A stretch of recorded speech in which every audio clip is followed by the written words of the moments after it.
Welcome into the Locked On Knicks podcast. I'm Gavin Schall. Today we break down a 144-122 L in LA to the Los Angeles Clippers. Do the Knicks have the worst defense in basketball, or was this just a schedule loss? Maybe two things can be true at once. All that and more right now on Locked On Knicks. You are Locked On Knicks, your daily New York Knicks podcast, part of the Locked On Podcast Network, your team every day.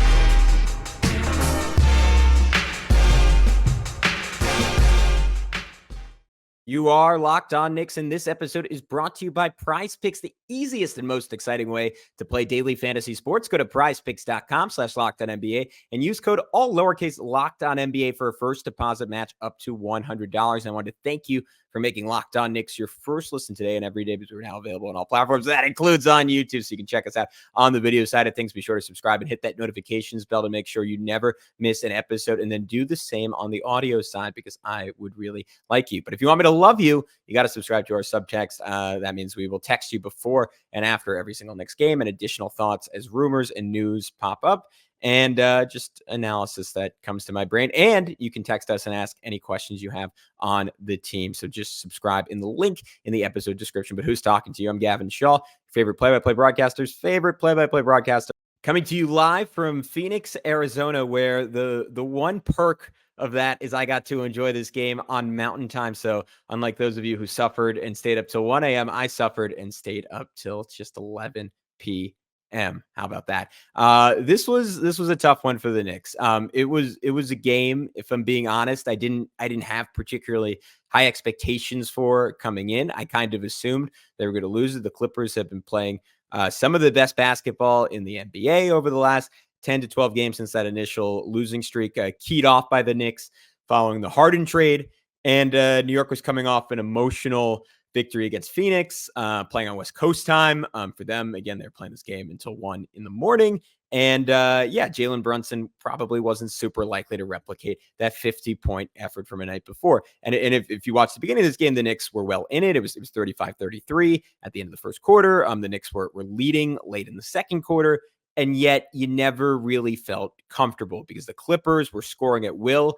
And I think even more importantly, they were getting into the paint at will. 18 of the first 28 points for the Clippers were in the paint. That's a ridiculous number. They ended up shooting 30 free throws in the first half, which is, I'm going to go a step further than ridiculous. I'm going to call that a gross number for the New York Knicks. That was disgusting, vomit worthy. And part of that might have been the officiating, but also the Knicks didn't give the officials any reason to give them the benefit of the doubt. It was tissue paper defense out on the perimeter, not the Charmin Ultra Soft, the cheap stuff you buy at the drugstore. Getting into the lane over and over and over again. RJ Barrett in particular, I thought for a guy who's played pretty decent defense this year, he was a disaster. I'm not sure if I should be picking on him because he had some of the tougher assignments, but whether it was James Harden in the first half or Paul George in the second half, he didn't really provide much of any resistance to the best of my viewing knowledge. So even with the Knicks up, and part of it was Dante DiVincenzo basically single-handedly keeping them in the game early when no one else could really do anything on either end of the floor. He started off 4 for 4 from three-point range, absolutely carried them. And then the second quarter, it was a lot of Julius Randle. We'll get to him more in segment 2, but he was in an absolute beast in this game. I mean, it's maybe shocking to say in a 22-point game where he didn't even get to play down the stretch, but this was weirdly one of my favorite Randle Knicks games because he was probably the only guy outside of maybe Hartenstein who was trying to match the Clippers' physicality, and he was certainly the only one who was successful doing so and kind of bullying them back.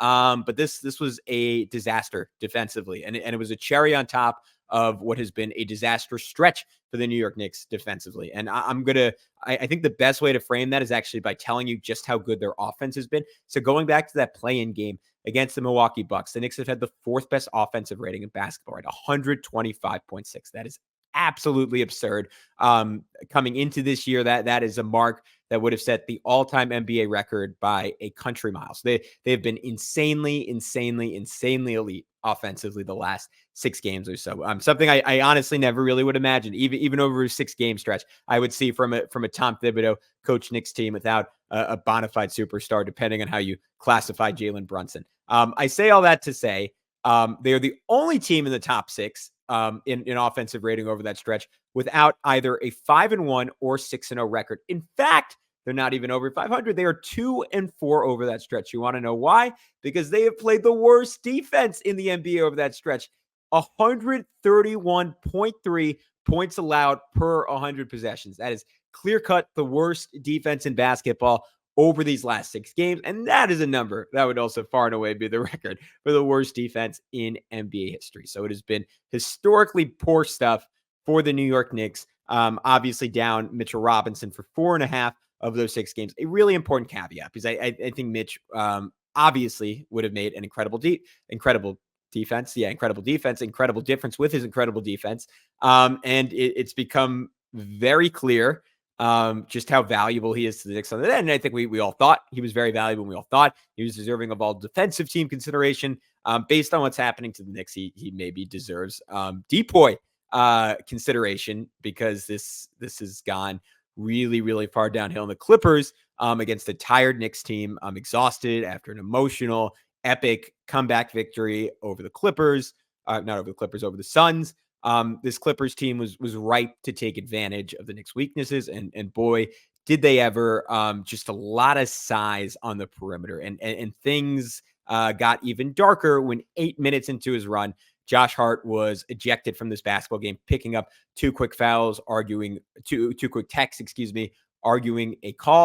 And the Clippers on a back-to-back were just about the last team the Knicks would want to see. Maybe the Celtics, maybe the Bucks, maybe the Nuggets, all in that conversation. But these Clippers are. I'm gonna ask for a mulligan on it. I was dead wrong about the James Harden trade. I thought it was. I didn't think it was going to be a disaster, but I also wasn't particularly high on what the Clippers were going to be. And if you, for some reason, didn't watch this game, if you watch them in general, they are freaking scary. They are big. They can shoot. They are versatile.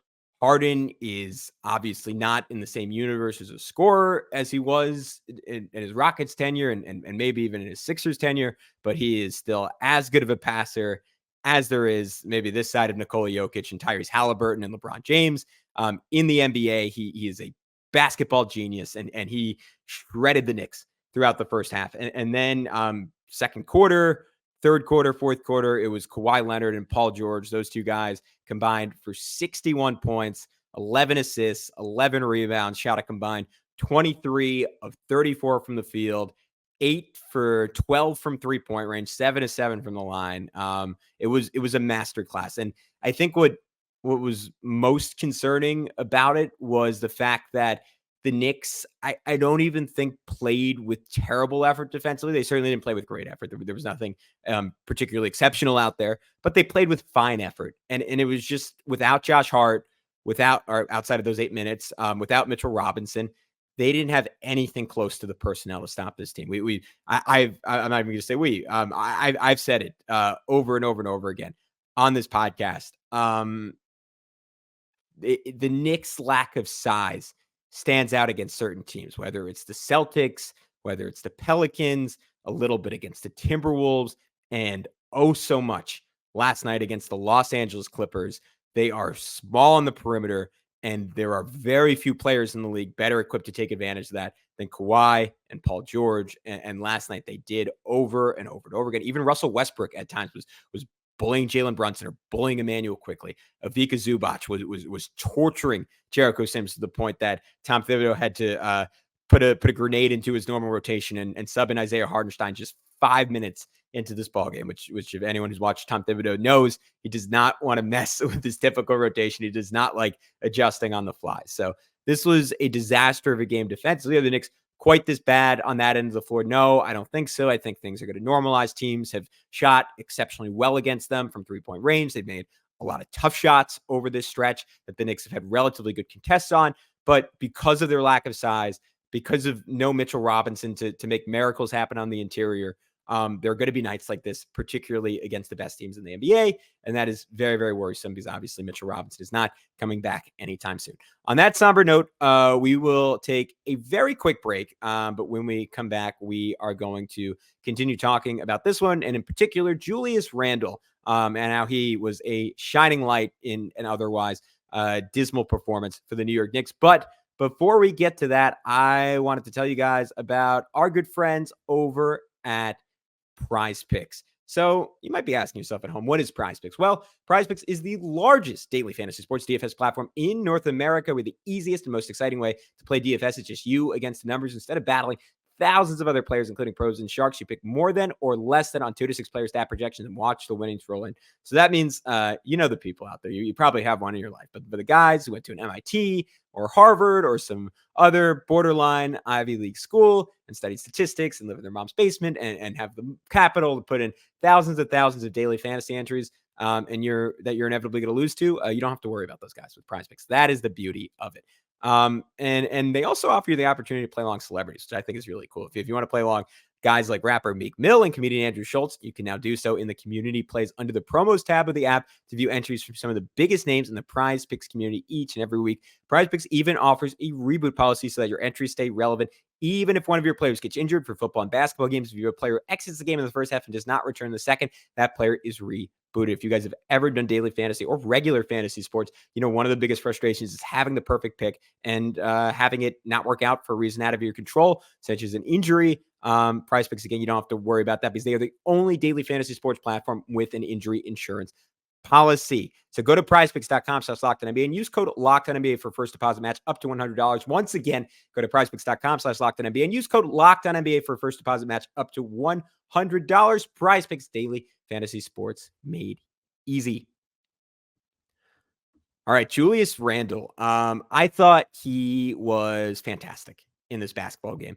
Defensively, there were times where Kawhi Leonard was torturing him, but it for once it was not really because Julius was giving lackluster effort. It was just because Kawhi, in my opinion, is one of the top 20 players to ever play basketball, and he's healthy right now, and he absolutely played like it last night. And Julius did his best in that matchup, and it ultimately did not go his way, but I like Tibbs trusting him with that matchup. I think the best way to get Julius playing good defense is to give him a really challenging matchup, someone who's going to be on the ball a lot and have him super duper engaged. Because if we know one thing about Julius Randle, it's that off the ball, it is just not going to happen for him. So you might as well have him on the ball and dueling with someone, especially someone who's very ISO heavy. But that's more of an aside. What stood out to me on the night for Julius Randle was his physicality. And look at the box score, I'm a little surprised. He only had 4 rebounds, 2 offensive, 2 defensive in 31 minutes. I thought he was a force on the interior for the New York Knicks. And it started early. He got this really nice seal early in the game. Josh Hart hit him on this absolute beauty of a pass on a night that was very frustrating because of how Hart got kicked out of the game. That was just a shining play where he just lofted it perfectly over the defender. Julius put it in left hand. Beautiful, beautiful play. Love watching those two work together. It doesn't really happen enough when they're on the floor at the same time. Had another really awesome play to keep a ball alive, to knock it back to Isaiah Hartenstein. In transition, he was just a monster in this game at one point. And maybe with the lack of rebounding numbers, it's disproportionately influencing my opinion how physical he was. But at one point, just put a shoulder into Daniel Tice on a night where the officials were basically letting both sides get away with anything in terms of physicality. Seriously, I mean, the Clippers had multiple pushes in the second half of this game that didn't get called. Julius was loving that. He just destroyed Tice with a shoulder. Had another one where he was going up against Kawhi and Russ in transition. Just had a beautiful little step through for an and one. Ended the first quarter with an offensive rebound and heavy traffic, an and one finish over both Kawhi and Ivica Zubac. Was running the floor ridiculously hard in the second half, like closed the third quarter with 2 great transition buckets that made you think the Knicks had a little bit of hope before Paul George, Russell Westbrook, and James Harden just put this one away at the start of the fourth. But I thought an awesome effort from Julius, and it's not necessarily perfect every single night, but by and large, I love the basketball he's playing right now. And I didn't think I'd be saying that 7 games into the season. So that is absolutely a blessing for the New York Knicks. Someone else who I thought had a pretty good game was RJ Barrett. 28 minutes, at least on the offensive end of the floor. Let me be clear. 18 points, 5 rebounds, was pretty efficient, 7 of 15, 2 for 7, 2 for 2. And it's one of those games from RJ that's totally in the eye of the beholder, right? Because you can look at it and say, this wasn't, I mean, you can just focus on the defense, right? And say this wasn't a good night from him. And that's totally valid. You can look at the stats and say, all right, empty calories, like he missed 5 threes. But I like the process from him on the offensive end for the most part. Like another game where he at times made a concerted effort to get to the middle of the floor, to find Quentin Grimes. And that's really encouraging. We've heard these guys say over and over again, hey, like whoever that fifth starter is, and sometimes referencing Grimes in particular, we need to find a way to get them shots. We need to find a way to get them the ball. RJ for 2 straight games has done that with Grimes. We saw Randall doing it against the Suns, making the extra pass to DiVincenzo. So that was encouraging. Then RJ just like a deep bag in this game, like had a beautiful double pump layup, had a spinning jump hook over Norman Powell, went right at Terrence Mann at one point, and then hit a big 3 right as the Knicks were seemingly falling out of the game. Again, the defense was substandard for RJ. There's no denying that, but he did some good stuff attacking the rim. A couple of other guys who I thought played well: Emmanuel Quickly, Isaiah Hartenstein. I thought were really good. Dante DiVincenzo, I thought was really good. And I want to get to that in just a sec. But before I do, I want to tell you about our good friends over at FanDuel. So if you've been listening to this podcast, you're well aware, but FanDuel is America's #1 sportsbook. And as the weather gets colder, the NFL offers stay hot on FanDuel right now. New customers get $150 in bonus bets with any winning $5 moneyline bet. That's $150. I have to say it that way because it's a crazy offer if your team wins. If you've been thinking about joining FanDuel, there's no better time to get in on the action. The app is so easy to use. There's a wide range of betting options, including spreads, player props, over-unders, and more. I'm looking at that Knicks-Lakers line. The Lakers are 4.5-point favorites. That's pretty tasty because LeBron James, Anthony Davis, both officially listed as questionable. Now, does FanDuel probably have better information on whether they're going to play or not than I do? Most certainly, given the millions of dollars on the line. But if those guys are out, obviously that's a game the Knicks absolutely could and should win. That's a risk I'd be willing to make some money on because even if they're there, the Knicks are certainly capable of winning a game like that. So visit FanDuel.com/lockedon. If you want to put some money down on that and kick off both the NFL and NBA season, FanDuel, official partner of the NFL. Alrighty, let's talk. Who do we want to go to first? I'm going to start off with Emmanuel Quickly because statistically, another night that wasn't overly impressive from him. Only got 19 minutes, finished with 9 points, 4 rebounds, 3 assists. Fine game, not spectacular, but the way he got those 9 points, I thought was good. Had 2 different super crafty plays drawing fouls. And for those of you who were fans back to his rookie season, I know, long time ago, 4 seasons ago, or 3 seasons ago, I guess. He's been in the league for 4 seasons. He was a foul drawing savant as a rookie. And some of the things he did have since gotten outlawed out of the game. But tonight was a little bit of a throwback to that. Had a really smart like pump fake to draw a foul, like jumping into the defender when there's only 1 second left on the shot clock. It's just his first or second possession in the ball game. Had another one late where he drew one on Paul George, who kind of stuck a hand in the cookie jar. That was just good to see. I thought the speed from him was awesome in this game. And we saw it against the Suns too, where he got all the way to the rim a couple times, or at least once in that Suns game. Did it twice today. Absolutely toasted Norman Powell once for a coast-to-coast layup where he, as the coast-to-coast implies, took it the whole way himself. He torched Daniel Tice, basically doing the same thing in pick and roll. And I want an aggressive version of Emmanuel Quickly, whether that means he's taking a lot of threes, whether that means he's getting all the way to the rim. That's awesome. What I don't want is him living on a diet, super heavy mid-range jumpers. And I know by and large, he's been really good at hitting those this year, but it's just a tough way to live. And even the best mid-range artists in the NBA need to supplement it with a heavy diet of 3-pointers and rim attempts to stay efficient. So that was really good from Quickly. Late in the third quarter, he was the guy kind of keying that transition spurt for the Knicks as they were desperately trying to stay in the game.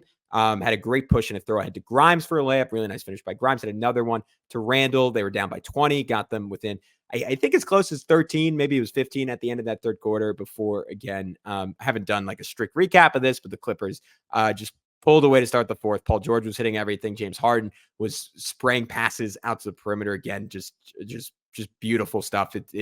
I honestly, I kind of think the Clippers are going to end up being in the Western Conference Finals with the Nuggets. I don't really see another team that I think is clear-cut better than them. I cannot emphasize enough that as poor of a game as this was from the Knicks, the Clippers are really, really good. But Isaiah Hartenstein was another guy who had a really good game. Came in super early again because this was not the matchup for Jericho Sims. Ivica Zubac was destroying him, including just a vicious dunk early in this game. And iHeart, look, he had his struggles and he was getting beat up a little bit with the Clippers getting away with some fouls in the paint. But overall, like he was probably the best non-Julius Randle big man on the floor for either team.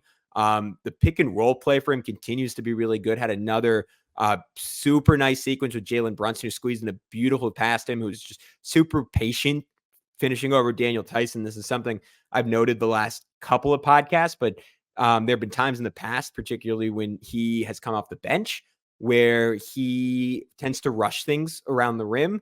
I think Tibbs has emphasized the importance of him being efficient, particularly with Mitchell Robinson out. And I think part of it also is just him knowing he's going to have more minutes and not necessarily pressing as much, but he's been a lot calmer around the rim. He's been taking his time, and he's been aware of his height advantage and using it. And that's been really good to see. I hope even when Mitch is back, I hope that continues to be a staple of the offense when he's in the game. Because he's not, there's nothing flashy about it, but because of his size, because of his skill, because of his effort around the rim, he's a really solid pick and roll big. He keeps trying to throw behind the back passes, though, that never seem to work out and always seem to be more likely to just cause some lower body groinal pain to a defender than to get through for an assist. So that is something to note. He had a really nice drive on Daniel Tice. That was cool. It was a solid game for him. Again, DiVincenzo absolutely cooking to start this game. I always think back to that national championship game they won over Michigan. And that was honestly the first time I've ever really watched Dante DiVincenzo play. And all I could think was, this guy has one of the prettiest jumpers I've ever seen. And I was surprised when he came into the NBA, and he was solid enough, but he was sort of a middling shooter when I expected him to be maybe not a 40% guy just because of his height. And that's hard to project for anyone on volume, but like a consistent 38% 3-point shooter. On the Knicks, obviously he's been that and more this year. And they weren't easy threes, right? There were a lot of quick trigger off the screen. Paul George, Kawhi, like launching out at him, and it just didn't matter. Like when his shot is going, it looks effortless. It looks light. It's so smooth.